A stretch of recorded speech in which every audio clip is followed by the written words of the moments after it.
سلام البنات، كي دايرين؟ كنتمنى تكونوا بخير وعلى خير وفي احسن الاحوال يا ربي. مرحبا بكم فيديو جديد على القناه. الفيديو ديال اليوم جبت لكم واحد الوصفه اللي زوينه، فيها خضر وفيها كذلك اللحم.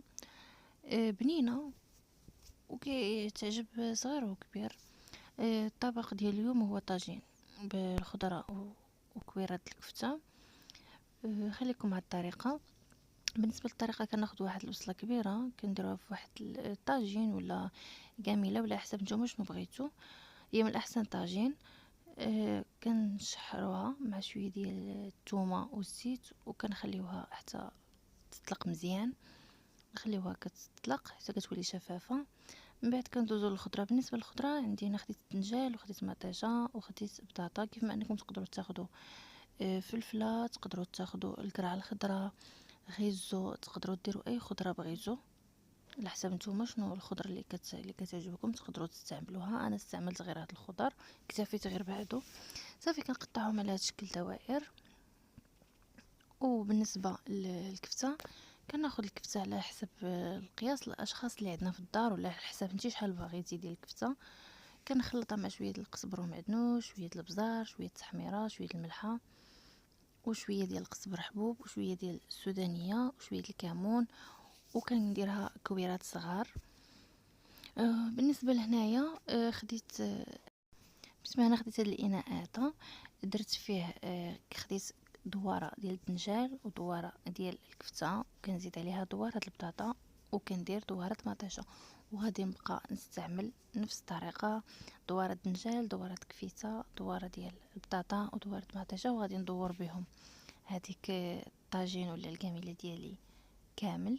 ندير دوارات هكا تندور على الطاجين كامل. وغادي ندوزو باش نصايبو لاصوص اللي غادي نخويو عليها من الفوق.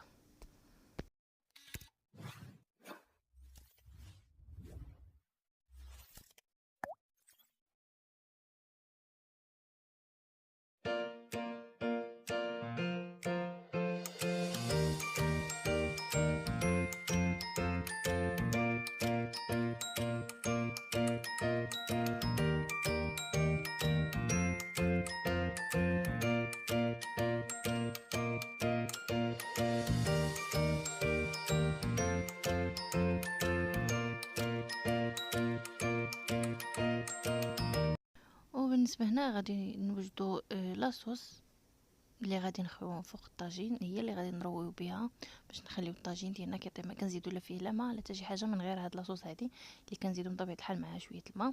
بالنسبه للاصوص كناخذوا مطيشه سوليس. المطيشه كتكون جاهزه كتباع في المحلات، ولا كيف ما انكم تقدروا تاخذوا مطيشه وتحكوها.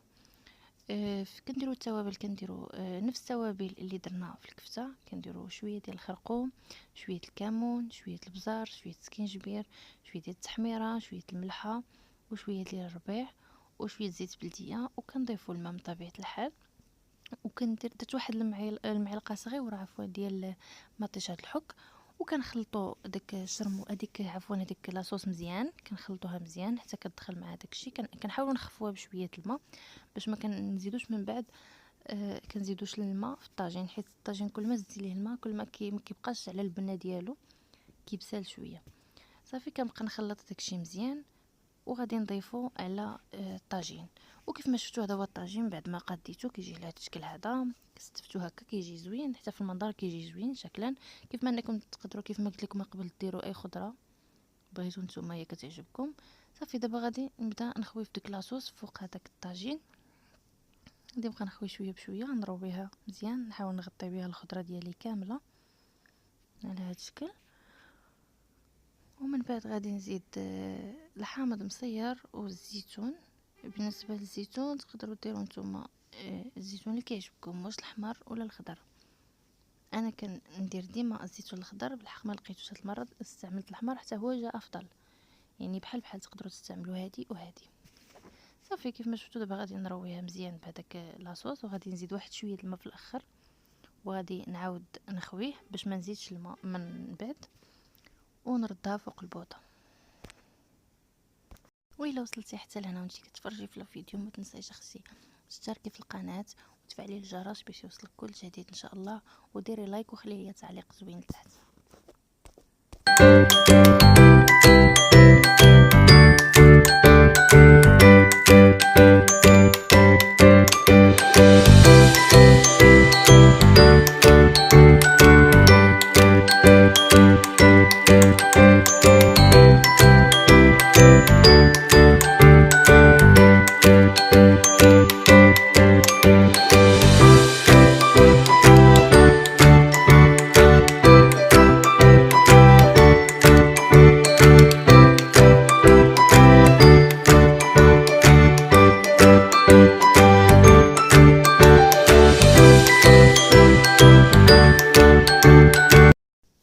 هذا هو شكل الطاجين ديالي ملي صايبته، كيجي على هذا الشكل هذا، واحد المنظر رائع. صافي دابا غادي نغطيه وغادي نخليه يطيب على نار مهيله حتى الخضره تطلق المرقه ديالها والكفيته تشرب وكل شيء طيب. تقريبا واحد 40 دقيقه حتى ل 45 على نار مهيله، ونخليوه يطيب حتى نتلاقاو في اخر الفيديو. وهذا هو الطويجين ديالي ملي كيطيب كيجي على هذا الشكل هذا، المذاق رائع وواحد الريحه طالعه منه يا سلام.